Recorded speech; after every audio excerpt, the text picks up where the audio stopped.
No, well, you don't mind if I do. Oh, no, I know lots of people who smoke. It looked like an insurance case. It smelled like murder. Cover Up wasn't your typical film noir. It dropped an insurance investigator into a small town where everyone had secrets, and nobody wanted him asking questions. But beneath the fedoras and the fog, this film twisted the genre in ways audiences didn't expect. The hero wasn't a detective. The femme fatale wasn't fatal. And the ending, it broke every rule Noir had written. These are 20 weird facts about Cover Up. And the bonus, there's a Christmas scene in the middle of a murder mystery that makes absolutely no sense until you see what it's really hiding. The shadows are closing in.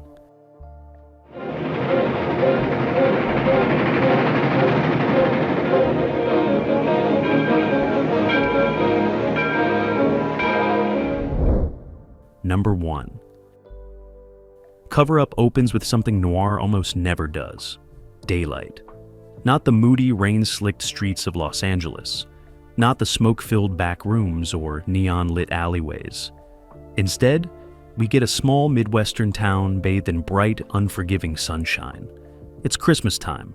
Snow covers the ground, families walk together, children laugh. Everything looks wholesome, safe, innocent, and that's exactly what makes it terrifying. Because film noir taught us to fear the darkness, the shadows, the things we can't see. But Cover Up flips it. It says the real danger isn't in the dark. It's hiding in plain sight, in the daylight, in the places we're supposed to trust. Insurance investigator Sam Donovan arrives in this town to investigate what looks like a suicide. A man shot himself. Case closed. But Sam doesn't believe it. Something's wrong. The town is too perfect. The people are too helpful. And everyone, from the sheriff to the widow to the friendly bartender, they all want him gone. Fast. The film uses brightness as a mask. The cheerful exterior becomes oppressive, claustrophobic. Because when everyone's smiling, you can't tell who's lying. And in Cover Up, everyone's lying. The daylight noir wasn't just a stylistic choice. It was a warning. Evil doesn't always lurk in shadows. Sometimes it shakes your hand in broad daylight and wishes you Merry Christmas. Number 2. Dennis O'Keefe plays Sam Donovan, and he's not your typical noir hero. He's not a hard-boiled detective with a tragic past. He's not a world-weary cop or a desperate criminal. He's an insurance investigator, a man with a briefcase and an expense account. His job is to save his company money, to find fraud, to close cases quickly and move on. There's nothing glamorous about it. No gunfights in dark alleys, no dangerous dames, just paperwork, interviews, and train schedules. And that's exactly why he's perfect. It's because Sam Donovan doesn't belong in a noir. He's an outsider to the genre itself. When he arrives in this small town, he's completely unprepared for what he finds. He expects cooperation. He expects honesty. He expects people to want the truth. Instead, he gets walls, silence, hostility. And the deeper he digs, the more he realizes he's not investigating a suicide. He's uncovering a conspiracy. The entire town is protecting something or someone. O'Keefe plays Sam with a quiet determination. He's not tough. He's not cynical. He's just persistent, methodical. He asks the same questions over and over. He notices small inconsistencies. He refuses to accept easy answers. And that persistence, that refusal to walk away, it makes him dangerous. Because in a town built on secrets, the most dangerous person isn't the one with a gun. It's the one who won't stop asking questions. Sam Donovan doesn't carry a weapon. He carries a ledger. And in Cover Up, that's deadlier than any bullet.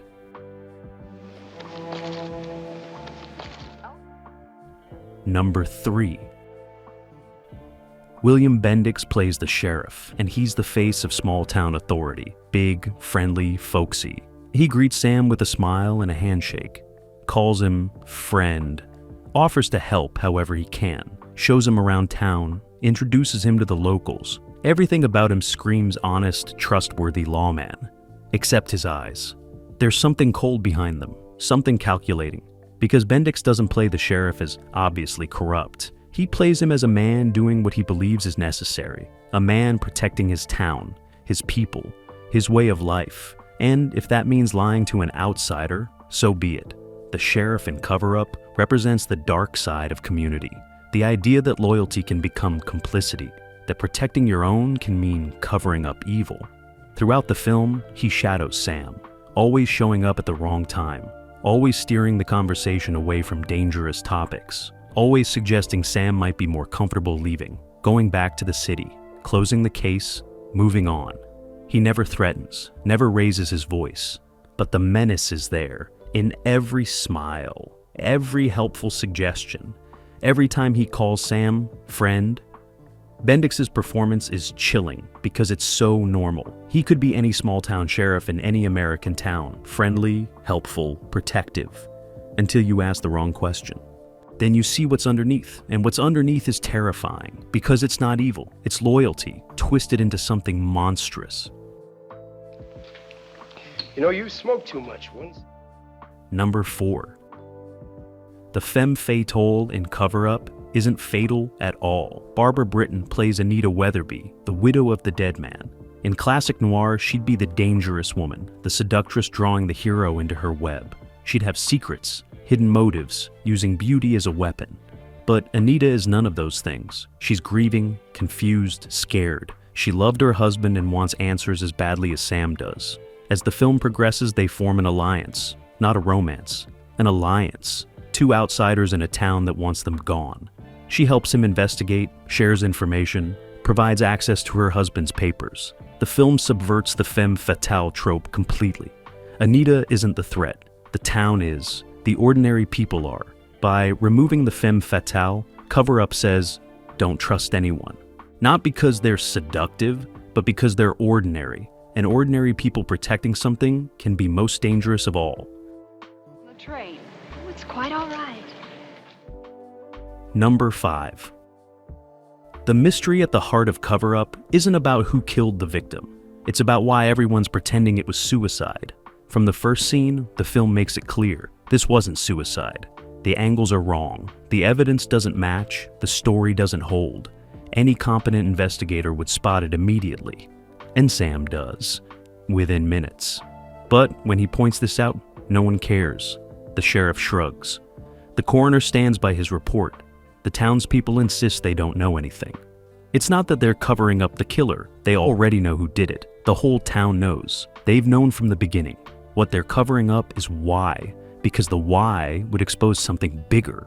Something that implicates not just one person, but the entire community. The victim discovered something about the town, about its leadership, about its most respected citizens. And he was killed to keep it quiet, so now everyone's complicit. The sheriff, the doctor, the mayor, the bartender, the school teacher, the friendly neighbor, everyone. They're not protecting a murderer, they're protecting themselves, their town, their secret, and they'll do whatever it takes to keep Sam from uncovering it. The genius of Cover Up is that it's not a whodunit. It's a why won't anyone admit it. The crime isn't hidden, it's in plain sight, disguised as something else. And that makes it more disturbing than any shadowy conspiracy. Because this isn't about criminals, it's about ordinary people choosing to look away. Number 6.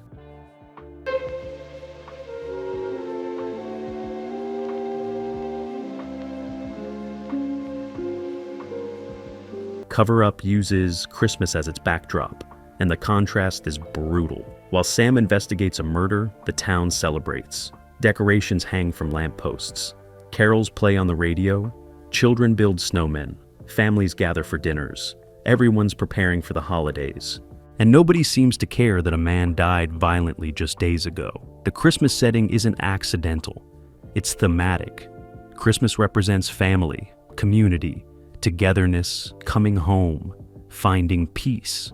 All the values this town claims to embody. But underneath the tinsel and the carols, there's rot.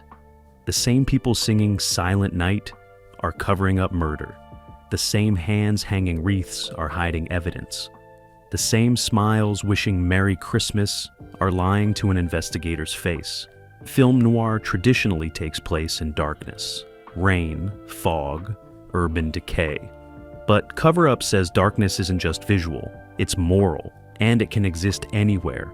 even in the most wholesome, family-friendly setting imaginable. There's something deeply unsettling about watching Sam walk through a town preparing for Christmas while investigating a killing no one will acknowledge. The cognitive dissonance is intentional. It forces the audience to question what they're seeing, to look past the surface, to see the violence beneath the cheer, the corruption beneath the community spirit, the lie beneath the celebration. By the time Christmas Day arrives in the film, it's become sinister. The holiday doesn't represent hope or redemption. It represents the town's ability to pretend, to perform normalcy while hiding monstrosity. Cover Up turns Christmas into a mask, and what's underneath is anything but jolly. I don't feel like it. No, sir. Well, you don't mind if I do. Oh, no, I know lots of people who smoke. Number 7. The cinematography in Cover Up breaks noir convention deliberately. Most noir films live in high contrast, deep shadows, harsh lighting, Venetian blinds casting bars across characters' faces, visual metaphors for entrapment, moral ambiguity, hidden truths. But Cover Up's cinematographer Russell Meddy shoots much of the film in flat, even light. Exterior scenes are bright. Snow reflects sunlight. Interiors are well lit, almost mundane. There's nowhere to hide, no shadows to lurk in, no darkness to symbolize moral corruption. And that's the point. Because when you can see everything clearly, you realize the horror isn't hidden. It's right there, in the open, in the faces of people who look normal, who act normal, who are normal in every way except one. They're complicit in murder. The few scenes shot in traditional noir style, low light, sharp shadows, occur not in the town, but in Sam's hotel room, alone, isolated. The noir visual language follows Sam, the outsider. He's the one trapped. He's the one in darkness, not because he's corrupt, but because he's alone in seeing the truth. The town exists in bright, clear, honest-looking light, but it's a lie, a visual lie. The cinematography says one thing, while the narrative reveals another. This creates an unsettling dissonance. Your eyes tell you one story, safe, wholesome, trustworthy, but your instincts scream danger. And that tension, that gap between what you see and what you feel, that's what makes Cover Up so effective. It proves noir doesn't need shadows to be terrifying. Sometimes the scariest thing is seeing everything clearly and realizing it's all wrong. Number 8. The pacing of Cover Up is deliberately slow, almost meditative. No car chases, no shootouts, just long scenes of Sam interviewing townspeople, walking snowy streets, reviewing documents. Early audiences expecting action were confused. Critics called it sluggish. But the slow pace mirrors real investigations. Methodical.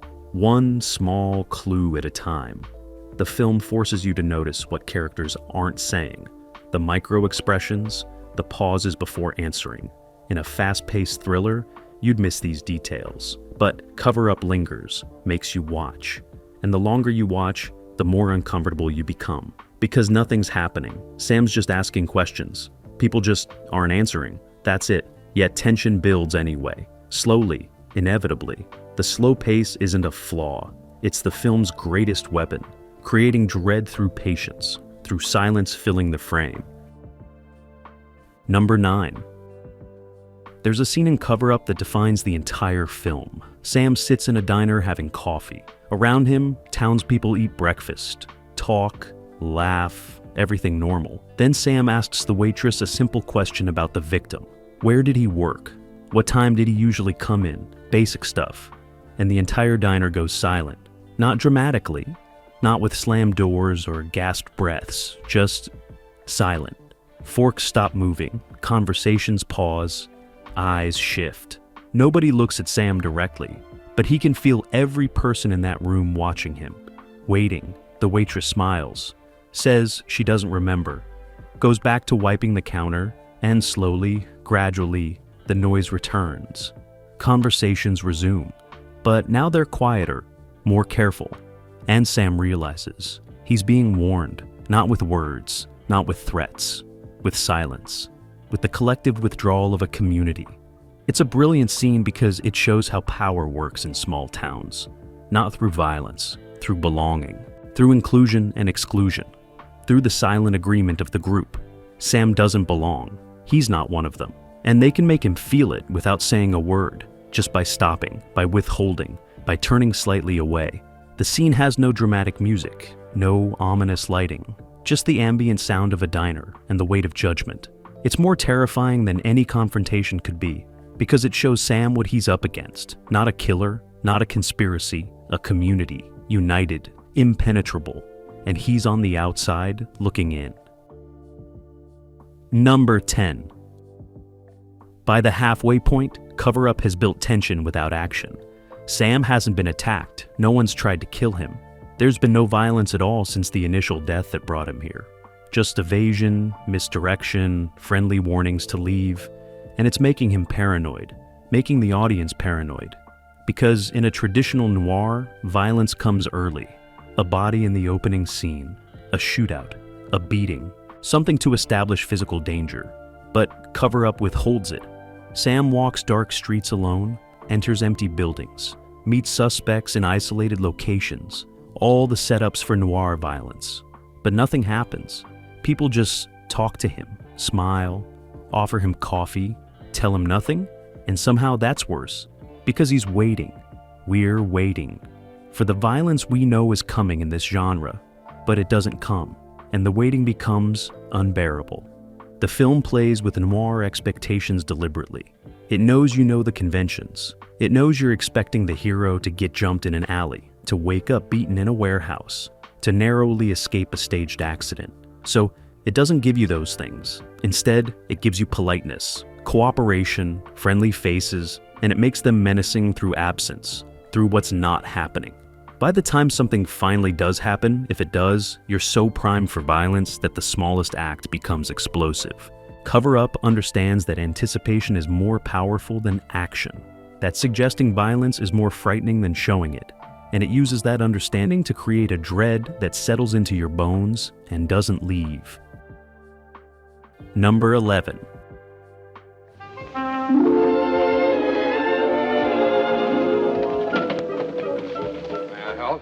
The score in Cover Up does something unusual. It disappears. For long stretches, there's no music at all. Just ambient sound, footsteps on snow, wind through trees, voices in the distance. In classic noir, music guides emotion, tells you when to feel tense, when danger's approaching, when to trust or distrust a character. But Cover Up strips that away, leaves you without guidance, without emotional cues. You're as lost as Sam is. The silence makes every sound feel significant. A door closing, a chair scraping, someone clearing their throat without music to smooth over the gaps. These mundane sounds become loaded with meaning. Is that footstep behind Sam threatening? Is that door closing a trap? The film doesn't tell you. It just presents the sound and lets your imagination fill the rest. When music does appear, it's sparse. A few notes, never a full orchestral swell, never bombastic or obvious, just enough to create unease without explaining why. Composer Werner Hayman understood that in a film about a town hiding secrets, the score should hide too, should withdraw, should make you work for emotional context. The result is a soundscape that feels realistic, documentary-like. You're not watching a movie, you're present in this town, hearing what Sam hears, feeling what he feels, and that includes the oppressive weight of silence, of a community that's stopped talking, that's closed ranks, that's waiting for you to leave. Number 12. There's no romantic subplot in Cover Up, and that's radical for 1949. Every film needed a love interest, studio heads insisted, audiences expected. The hero meets the girl, they clash, they fall in love, they kiss in the final reel. It was formula. But Sam and Anita never become romantic. They're allies, partners in investigation. They respect each other, trust each other, rely on each other. But there's no passionate kiss, no longing looks, no suggestion they'll end up together when this is over. The film simply isn't interested in that story. It's interested in conspiracy, in community corruption, in what happens when an entire town decides truth doesn't matter. Romance would dilute that focus, would provide comfort. A human connection in the midst of isolation. And Cover Up doesn't want to comfort you. It wants you as alone as Sam is, By refusing the romantic subplot, the film removes one of Noir's safety valves. The idea that even in darkness, human connection survives, that love redeems, that the detective might lose everything but gains the girl. Sam doesn't get that consolation. He's alone investigating, alone when he discovers the truth, alone when he has to decide what to do about it. Anita supports him, but she's not his reward. She's another victim of the town's conspiracy, another person searching for answers. Their relationship is professional, decent, human, but not romantic. And that absence makes the film colder, harder, more honest about what it costs to pursue truth in a place that's buried it. Number 13. The town in Cover Up has no name. It's never identified. Could be anywhere in the Midwest. Could be your town. That anonymity is crucial, because this isn't a story about one corrupt place. It's about any place, every place. The film suggests that this could happen anywhere people value community over truth, loyalty over justice, belonging over honesty. By not naming the town, Cover Up implicates all towns, all communities, anywhere people know each other too well, where everyone's connected, where secrets become shared property, where outsiders aren't welcome. The universality makes it more disturbing.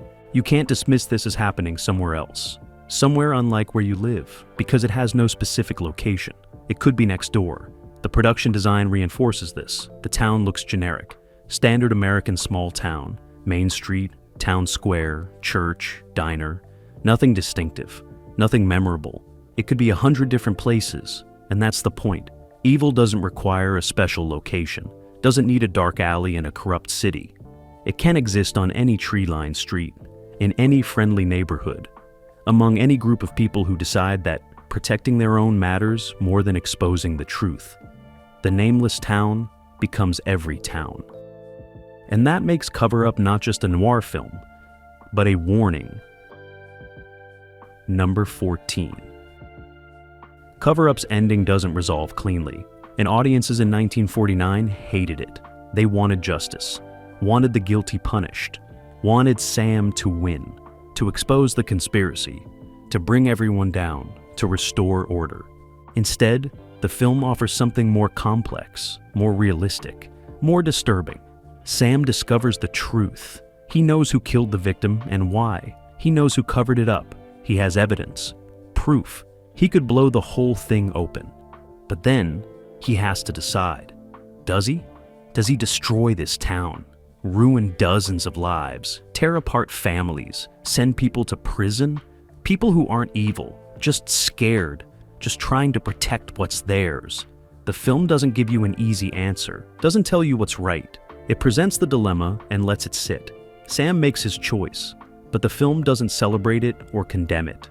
It simply shows the consequences. And those consequences aren't clean, aren't satisfying, don't feel like victory. They feel like compromise, like loss, like the understanding that in the real world, truth and justice don't always align. Sometimes pursuing truth destroys more than it saves, and sometimes justice means letting some guilt go unpunished.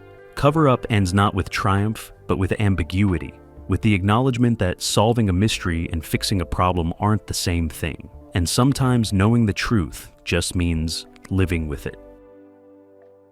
Number 15. The film flopped. Despite Dennis O'Keefe's star power, despite strong reviews from some critics who recognized what it was attempting, despite being a competently made thriller, audiences stayed away. They'd come for noir, for excitement, for dangerous women and gunfights and clear moral lines. They got a slow meditation on community and complicity, got long conversations and uncomfortable silences, got an ending that didn't satisfy. They felt cheated.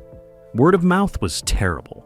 The box office returns were dismal. Within weeks, Cover Up vanished from theaters. The studio buried it, didn't promote it, didn't fight for it, let it disappear into obscurity. For decades, it was nearly impossible to find. A footnote in Dennis O'Keefe's filmography, a curiosity mentioned in books about noir but never examined closely. No major retrospectives, no critical reevaluation, no cult following, just silence. the same silence the town in the film uses as a weapon. But that failure is part of what makes Cover Up interesting now, because it failed for the right reasons, for being too honest, too uncomfortable, too willing to suggest that evil isn't always obvious, that good people can do terrible things, that communities built on shared values can rot from the inside. Audiences in 1949 weren't ready for that message.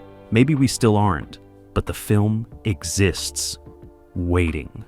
A time capsule of a darker, more complex vision of American life than Hollywood usually allowed. Number 16. Director Alfred E. Green was a journeyman, competent, professional, reliable, not an auteur, not a visionary. He directed over 100 films, most forgotten, most unremarkable, solid studio work. Nothing revolutionary, but with Cover Up, something shifted. Maybe it was the script, maybe the cast, maybe just timing. But Green directed this film differently, took risks, let scenes play out, trusted silence, allowed ambiguity, didn't impose obvious solutions or dramatic flourishes. Just pointed the camera and let the actors work, let the story unfold, let the audience think.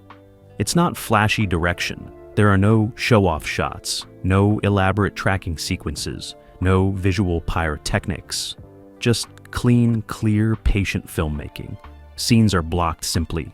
Conversations play in medium shots. Characters are allowed to exist in frame without constant cutting. It feels almost documentary, like we're observing rather than being guided through a story. And that simplicity is radical, because it trusts the material, trusts the audience, doesn't over-explain, doesn't underline themes, doesn't tell you how to feel, just presence and steps back. Green never directed another film like this.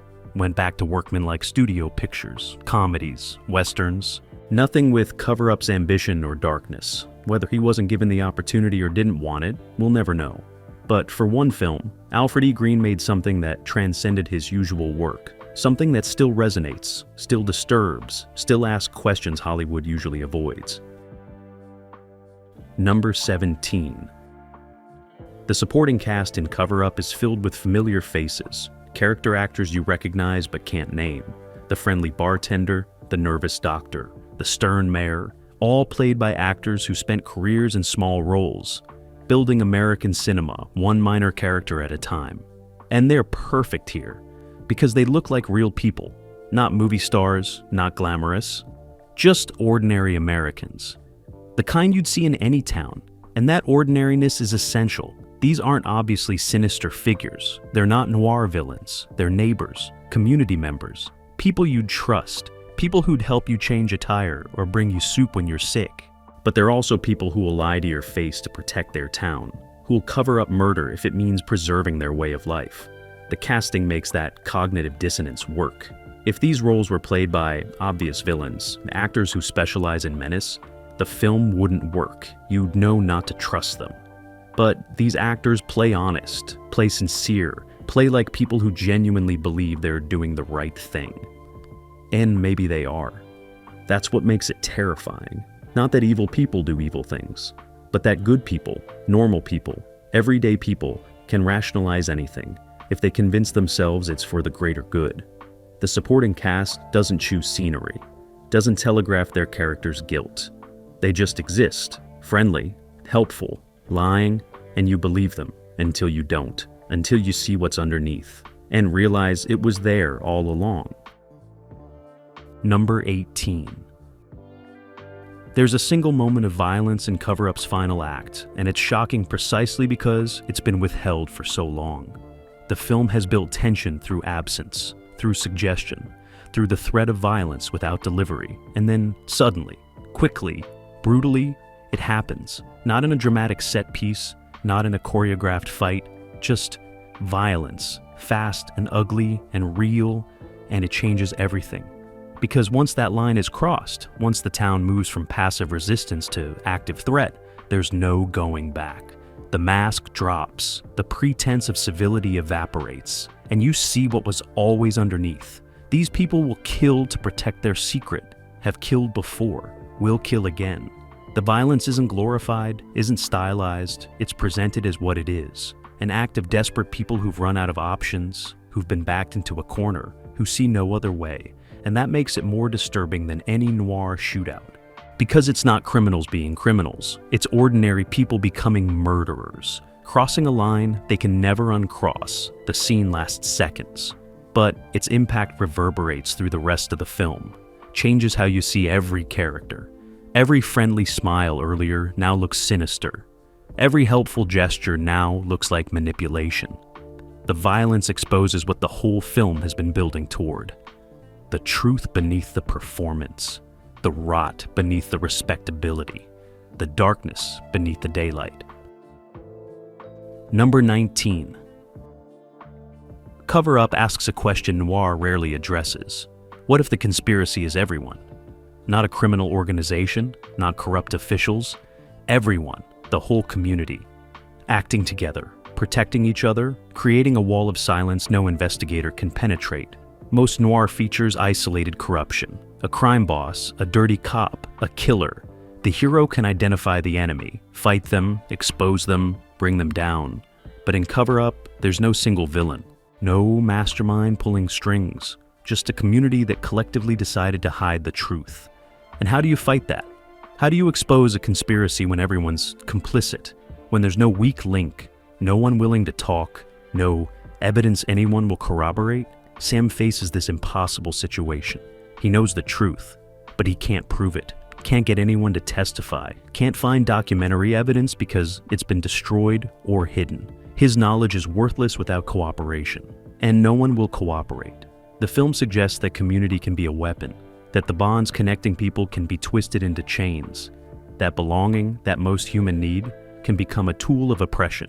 If you don't belong, you have no power, no voice, no ability to affect change.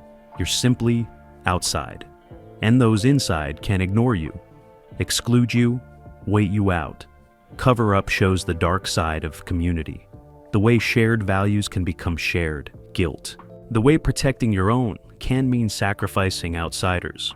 And it offers no solution because there might not be one. Number 20.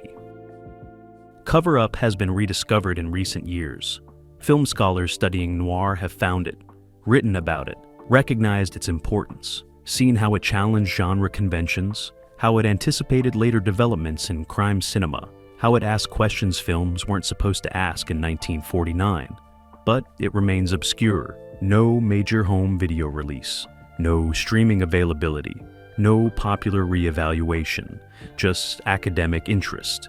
A film discussed in books and journals but rarely seen. And maybe that's fitting, because Cover Up is about things we'd rather not examine. About the capacity for ordinary people to do terrible things. About how communities can become complicit in evil. About the way we protect our own, even when protecting them means covering up crimes.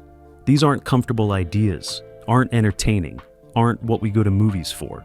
We want clear villains, want justice, want the hero to win and the guilty to be punished. Cover Up doesn't give us that. Gives us ambiguity, complicity, moral compromise. And we still don't want to see it.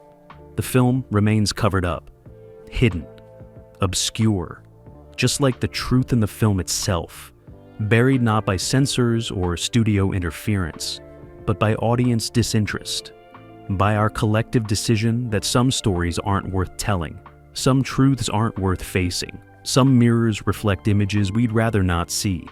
Cover Up holds up that mirror, and we keep looking away. Bonus fact. There's a prop in Cover Up that appears in multiple scenes but goes unnoticed. A photograph on the sheriff's desk, visible when Sam first visits, shows up again later, always in frame, never commented on. If you pause and look closely, you see what it shows. The town's leadership, mayor, sheriff, doctor, minister, all standing together, smiling, united. And in the background, barely visible, is the victim. He was part of that group, part of the inner circle, before he discovered something, before he threatened to expose it, before he had to be removed. That photograph tells the whole story, shows the conspiracy in plain sight, hidden by being visible, right there on the sheriff's desk throughout Sam's investigation. But he never sees it, never asks about it. The photograph is Cover Up in miniature, truth hiding in daylight, evil wearing a friendly face,